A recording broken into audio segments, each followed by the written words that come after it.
In the controversy surrounding UPenn swimmer Leah Thomas, a new scandal erupts.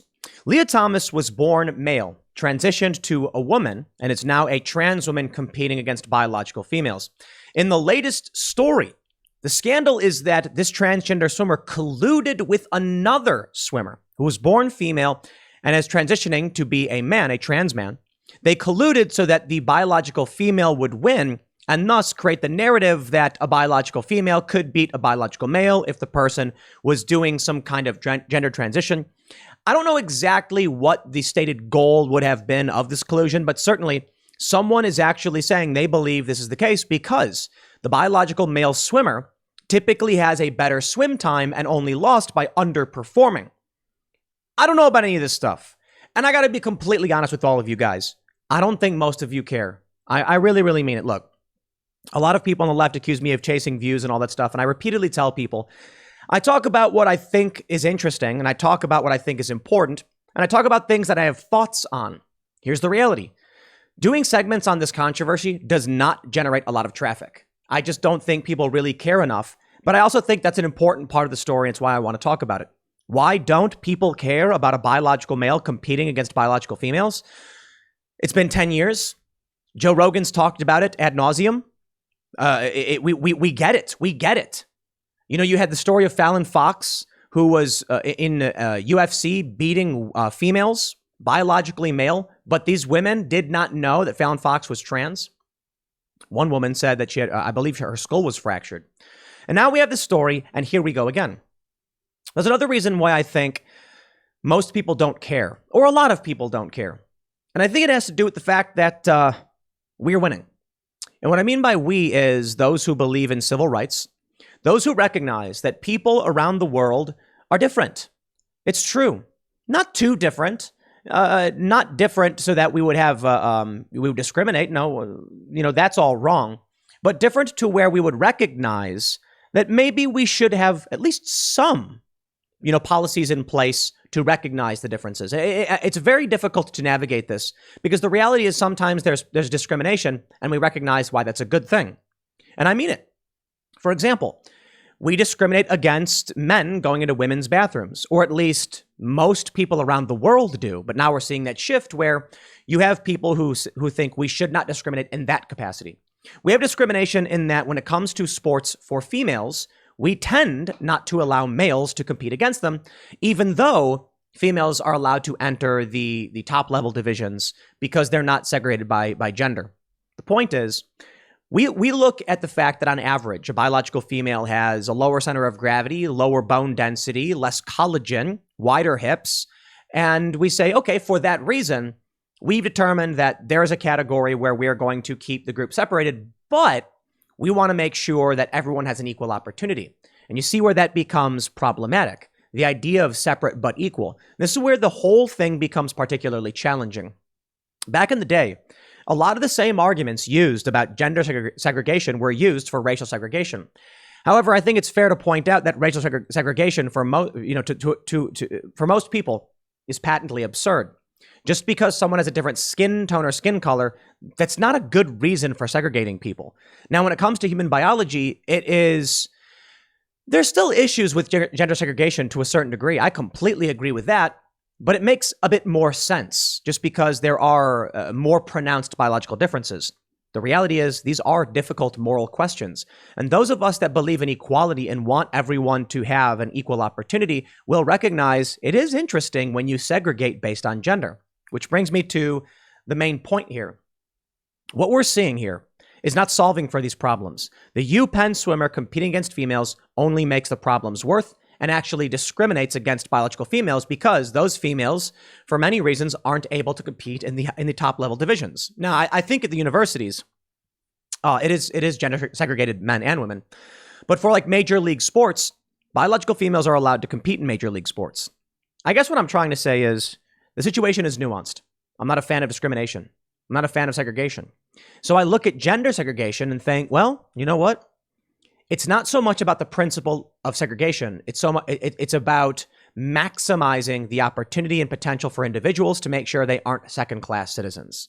And that means sometimes there will be discrimination and sometimes there won't be. It means we'll disagree on where that discrimination should come into play. When it comes to affirmative action, for instance, you have the left saying that we should lower the scores for people based on race. But that's racist. That's you ascribing an IQ and intelligence to a race. That's insane. Now, if you want to talk about why it is there's a correlation between different racial categories and IQ, you need only look at systemic racism, poverty. In which case, we can throw the whole race thing out the window and be like, it's just a poverty issue. Anybody of any race can be impoverished. But when it comes to biological sex, there are some things that have a strong tendency towards being true. Which brings me to the main point here. From the Daily Mail, let me read. UPenn swimmer accuses trans teammate Leah Thomas of conspiring with trans Yale swimmer to lose against her. Okay, so a lot of people on the right got this wrong. They thought that this was two different, trans women competing against each other and one was losing.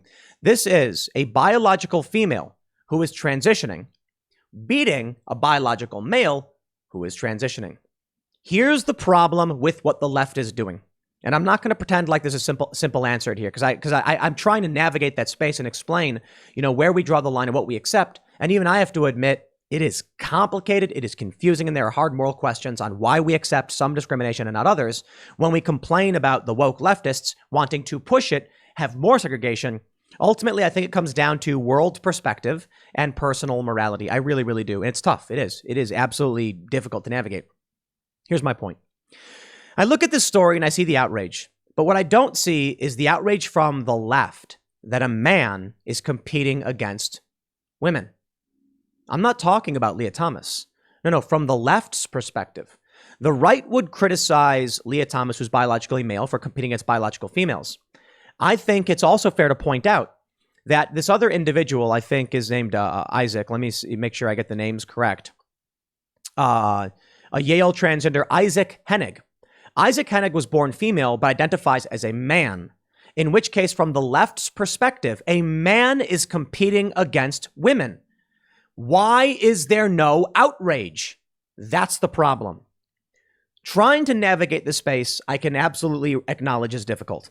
I was reading about the history of the civil rights movement. I was reading about the idea of separate but equal. I was reading about the ideas around women's academia. There were some cases where they created like a women in coding camp and men sued. And the courts ruled it was not discrimination because they offered an equal opportunity to men who can code. And that was really fascinating to me because I'm like, what is this, Plessy v. Ferguson? Separate but equal? That you're gonna claim it's okay to create a program for only one gender as long as there's one for the other gender? I'm like, well, therein lies a serious problem.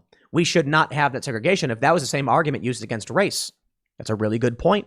I'd like to hear some good arguments. I'm not going to pretend to have the answers. I think there's probably a lot of people who have thought more about this who could probably come up with better answers than I could.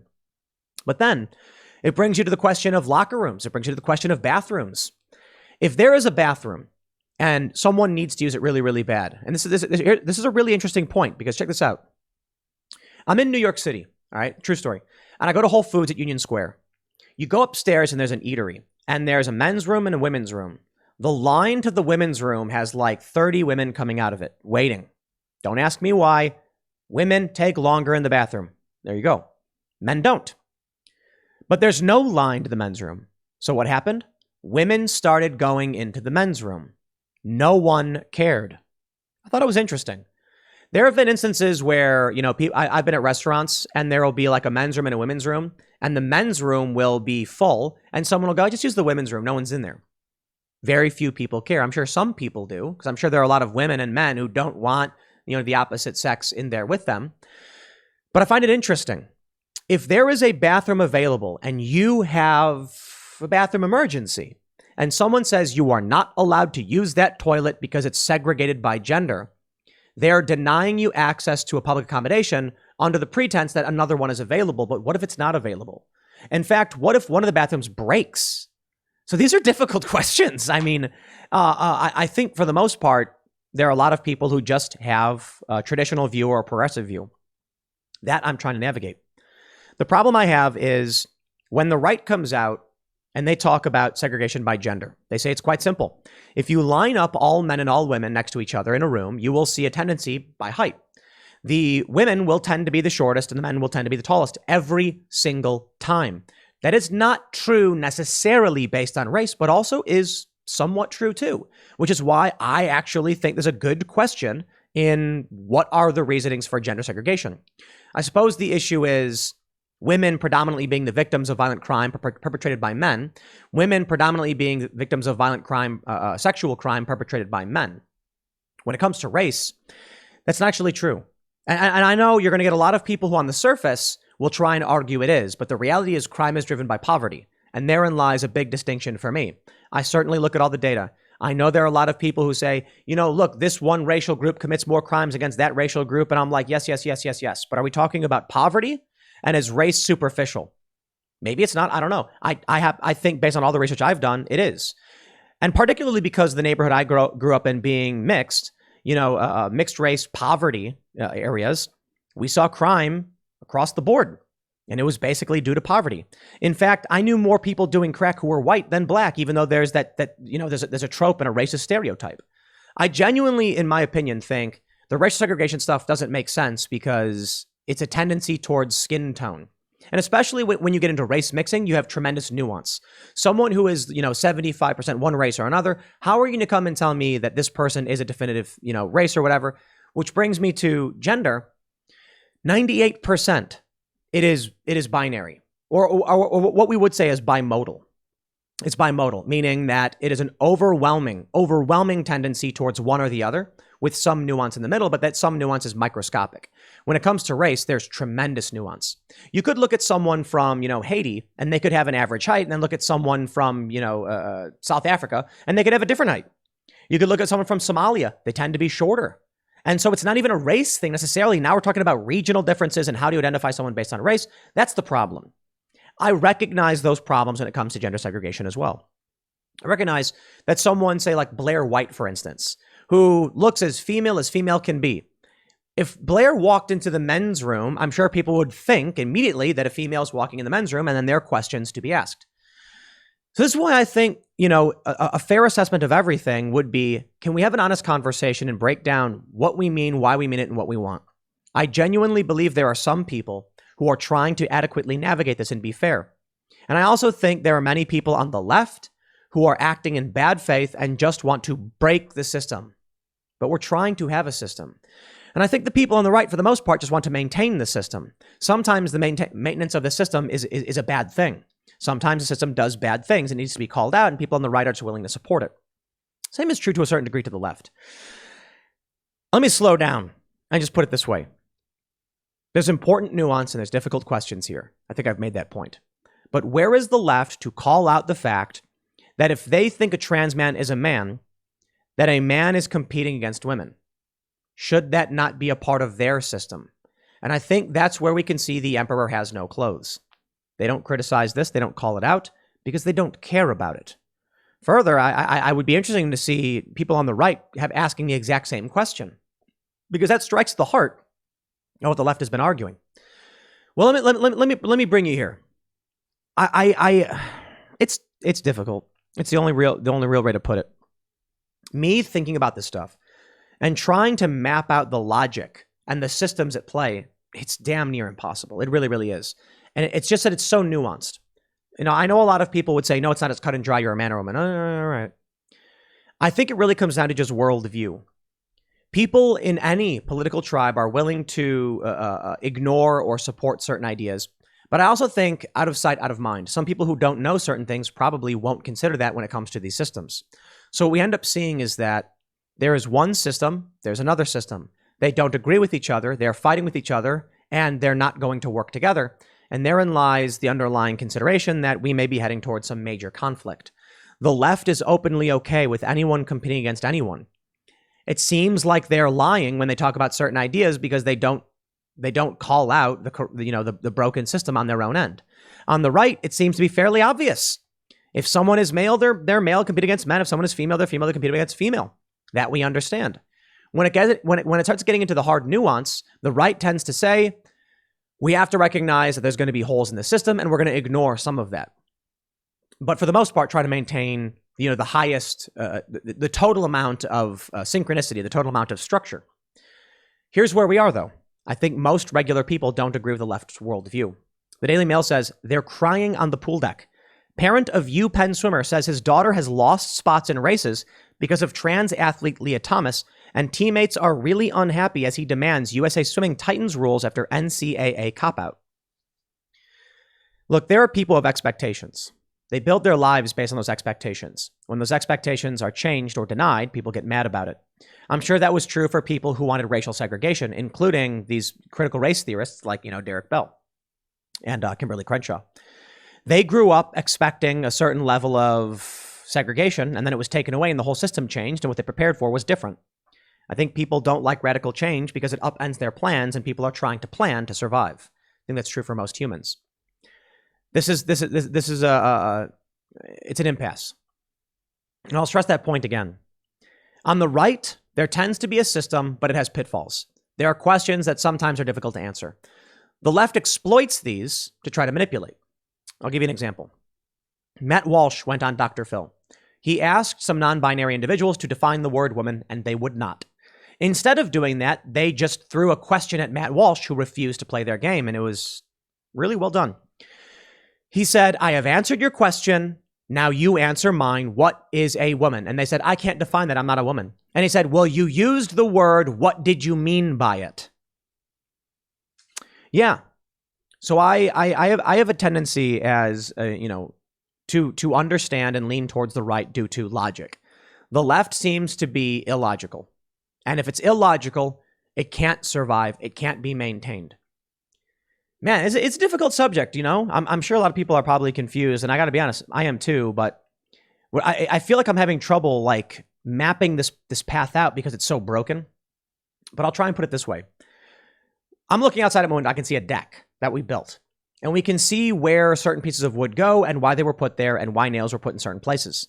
Certainly, there are issues. Sometimes a wood beam may be weaker than we expect, and it could break, and the whole thing could collapse. There's nothing we can do about that, right?